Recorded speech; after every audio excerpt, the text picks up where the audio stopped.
I developed this casting technique years ago, using modeling clay and stucco. Today I'm pushing it further than I ever have. No test run, we'll see if it survives. Instead of laying lines directly, I'm starting with a full sheet of clay. It has to be even. Too thick and it won't release. Too thin and it tears.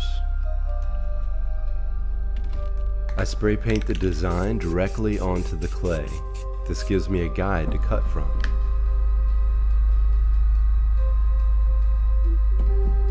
The stucco medium I'm using has sand in it, so super precise lines aren't necessary.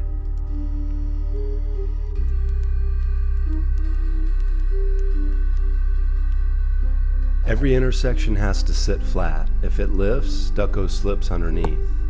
This is the point of no return. I'm not burying the clay, I'm lightly pushing it into the voids. Too much pressure shifts the design, too little leaves gaps. This is where it usually fails, but it's holding.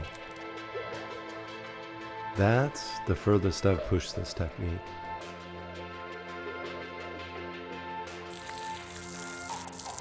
For the finishing touch, I decided to lighten the base coat to better match the natural stucco.